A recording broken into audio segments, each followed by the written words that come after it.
Tiene la palabra la doctora Indiana Guereño,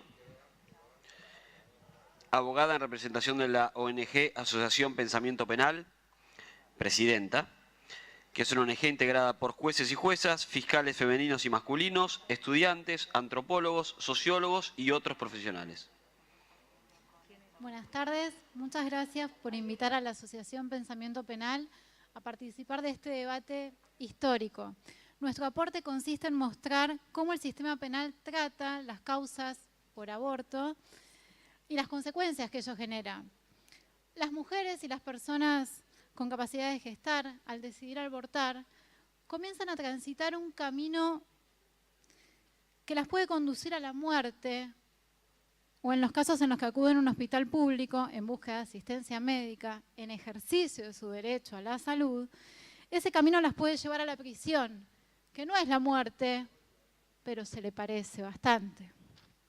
En el año 2014, la asociación creó el Observatorio de Prácticas del Sistema Penal, que es un espacio integrado por profesionales de distintas disciplinas, abogacía, psicología, sociología, medicina legal, criminalística, entre otras, destinado a analizar expedientes penales de todo el país y mostrar las buenas y malas prácticas que encontremos en esas causas.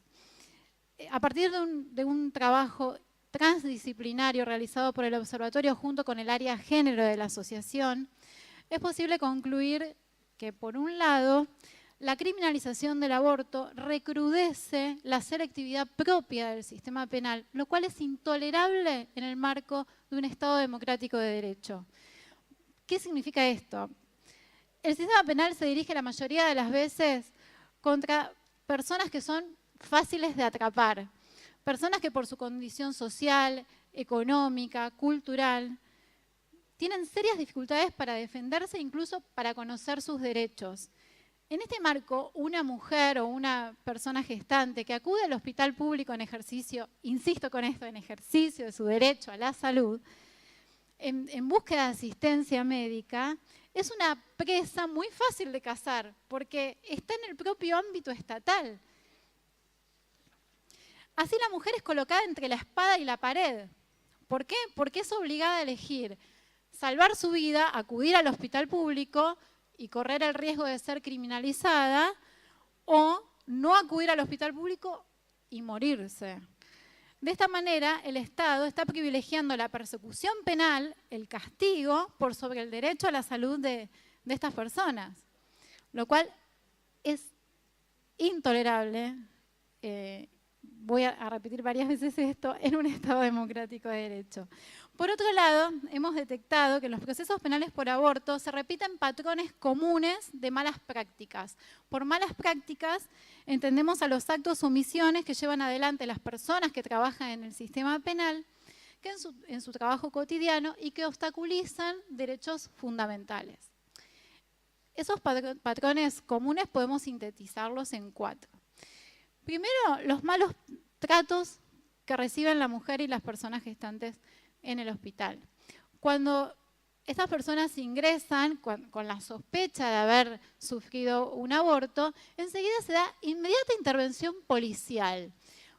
Con la policía presente, lo que las mujeres sufren prácticas, por ejemplo, de legrado, incluso hasta sin anestesia, o son interrogadas penalmente, es decir, buscando la confesión de esa mujer, aún convalecientes, es decir, internadas, están con custodia policial en forma permanente. Y esto se genera por la violación del secreto profesional. Es decir, hay una relación de confianza entre el profesional de la salud y la paciente. Esa relación de confianza, protegida por tratados internacionales de derechos humanos, porque está la intimidad de por medio, no puede ser quebrada. Así todo, en la Argentina, hoy, los profesionales de la salud continúan denunciando a las mujeres y personas gestantes. Este problema de origen genera el segundo patrón, que son las prisiones preventivas. Es decir, cuando se dictan en forma inmediata y las mujeres y personas gestantes van directo del hospital a la comisaría o directamente a la cárcel. Estas prisiones preventivas además tienen un plus, que es que son prolongadas en el tiempo. El caso emblema, que aquí ya se ha discutido, es el caso Belén de Tucumán, que permaneció más de 2 años privada de la libertad por un aborto espontáneo. El otro patrón que encontramos son, y esto ya le corresponde al Poder Judicial, es la negligencia en la investigación. Estas investigaciones, estos procesos penales iniciados con ese problema de origen por la violación del secreto profesional no pueden continuar y sin embargo continúan adelante. Y además continúan mal investigados. ¿Por qué? Porque no se hacen las pruebas científicas pertinentes, porque no se recogen los testimonios que podrían dar cuenta de la situación de vulnerabilidad que estaban viviendo estas personas al momento de la práctica y sin embargo esto no ocurre. Se procesa a las personas y se sigue avanzando con las causas penales. En los casos en los que se llega a condena, estas condenas son arbitrarias, porque además de convalidar ese vicio de origen, que es la violación del secreto médico profesional, y convalidar todo lo mal realizado en la investigación, tienen un fuerte contenido discriminatorio hacia las mujeres y además a las mujeres se las juzga desde un rol estereotipado, ¿no? Materno. Se las juzga por no haber decidido ser madre, se juzgan otras cuestiones que no tienen absolutamente nada que ver con el hecho supuestamente delictivo inicial. Además, estas sentencias son arbitrarias porque a las mujeres y a las personas gestantes no se las escucha, es decir, se las deja hablar en el proceso, se acumulan papeles con sus declaraciones, pero en realidad no son efectivamente escuchadas. El caso de Belén en Tucumán es paradigmático. Ella desde el día 0 dice que no sabía que estaba embarazada y que tuvo un aborto espontáneo y sin embargo se la condena y su propia defensa técnica alega el estado de inimputabilidad.